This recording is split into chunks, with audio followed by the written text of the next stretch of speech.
And the last one is Brahmacharya. It's not the last, but I place it last because it is the most misunderstood. Now, Brahmacharya is usually translated as celibacy, it's translated as no sex. I have never seen anywhere in yoga where they define it so. It's no sex or celibacy. No sex. Anywhere in yoga? That no sex. When you are doing certain yogic processes, at that time, if you are indulging in sexuality, it has very bad effects on your health. That is the time.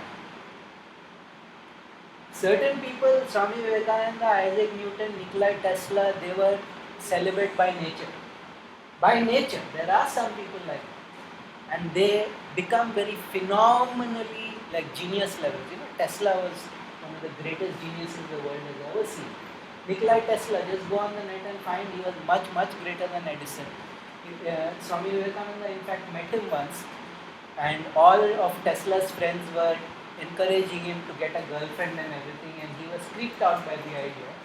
So somebody had the sense to make him meet Vivekananda, and Vivekananda said, "This is one of the rarest gifts." And he asked him, "You have photographic memory?" "Yes." "You can project something." Nikola Tesla wouldn't even design machines, he would hold it in his mind.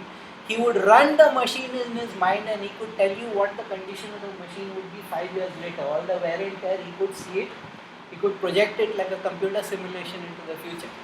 Similarly with Vivekananda, people who are naturally celibate always have what is called the eidetic memory. They can recall everything to its last microscopic detail. Even I had it, then puberty kicked in and that was the end of the eidetic memory. But I did have. I remember what it is like to have an eidetic memory, because my class teachers when I was small would give me a book and the next day it was my job to recite the story to the class. And I would recite it word for word. Word for word. I mean, the teachers would call other teachers to come and see this.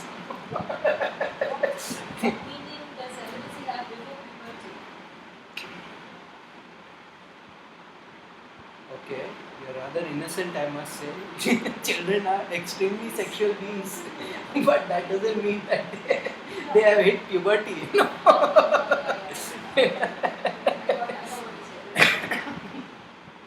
So, those who are born, not those who are hypocrites and those who are frustrated and those who have gone to the art of living and they've been told be celibate. You know? That is like the most nasty thing you can tell young people. You know, I mean, I saw this once on NTV. That fellow who is that Cyrus, he does that bakra thing, which is basically smile you're on candid camera. So they tried to set up Rahul Dravid with some young girl who was pretending to be interested in him, and greatly to Dravid's credit, I don't know, but he was completely horrified. He shot up like a rocket from his seat. But I found it so funny because what he was telling her was what his grandfather would have said: pay attention to your studies.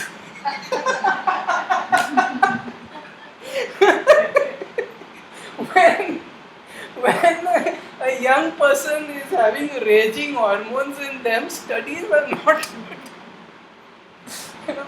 So there are ways to deal with that. There are methods. In olden times they knew what happens when a young person comes. What breathing do they need to do so that this doesn't run out of control? Today we don't have that, and we have this universal prescription: pay attention to your studies. And so we teach our children to be hypocrites. We teach them that if you have sexuality or any kind of, in any way, a sexual being, that leads to social disapproval, so become hypocrites. And they serve porn in their lives. So, you know, we create these, because we have, our culture is fragmented. I keep saying this. Yoga knew what to do when the hormonal change happens. Yoga knew what to do. There are things to do when you do that so that it doesn't run out of control. But criminalizing sexuality is not Brahmacharya. It is, I mean, the most catastrophic misinterpretation of Brahmacharya, and all these notions that, you know, you can transform the vital seminal fluid or whatever is the equivalent in the women, and then that becomes ojas. And are you kidding me? The kind of sadhana that is required to do for that is mind-boggling. mind-bogglingly difficult sadhana you require to do that. But people don't understand that, and in a sense, this whole Victorian attitude that we have, where the Victorians had this whole notion that emission of seminal fluid leads to blindness, leads to brain decay, and we just internalized it full scale. And then we had Gandhiji, who was like a great Victorian, and he had this complete horrified fear of sexuality, basically because he was having sex with his wife and his father died. So he never got over that trauma. He never got over that trauma. He was 16 years old or 15 years old, and he never got over that trauma. So for him, sex was always. But that's not the yogic attitude. The yoga knows very well what Brahmacharya means. It means sexual restraint, just like it is a Yama, remember? It is this is what I will do, this is what I will not do. This is my zone of possibility. This is what is acceptable to me. This is what I consider right for myself. That is Brahmacharya. Someday I'll talk intensely on Brahmacharya because really somebody needs to speak up here.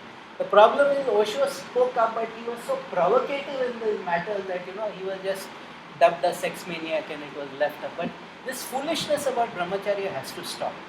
It is damaging our culture, it is damaging our people, Gandhiji went to the extent he was so traumatized by the notion newly married couples would come to him and he would make them promise that they would not have sex. Jayaprakash Narayan was one of those people who was forced into celibacy. Jayaprakash Narayan, leader of the whole anti-Indira Gandhi movement in the 1977. Yeah. He was one of those. Population. Huh? He must have done it for population. No, he did it because there are other and better ways to reduce population. Please don't say silly things. Please don't say silly things. Gandhiji, he had this fetish about it. He had fetishes about everything, about vegetarianism. He was sleeping naked with the two women just to say that, If you repress your erotic side, it will emerge somewhere. Yoga knows not to repress it. Yoga says give it full play. That is the entire side of creativity. Is there a clause in yoga said give it full play? Yeah, I can show you hundreds of books. No, is there a clause? Give it full play, but Naturally, nobody is advocating promiscuity. Nobody is advocating promiscuity, which is not the same as morality and not the same as fidelity and all that. Nobody is advocating promiscuity. Brahmacharya basically means sexual restraint. Brahmacharya basically means understanding that the sexual impulse, the erotic impulse is a hugely powerful Shakti and we don't play the fool with it. We respect it. We work with it. It can transform you if you know what you're doing. I should really start speaking about these things. It's just that, immediately people recoil. He's a yogi. He's talking about sex. Ooh.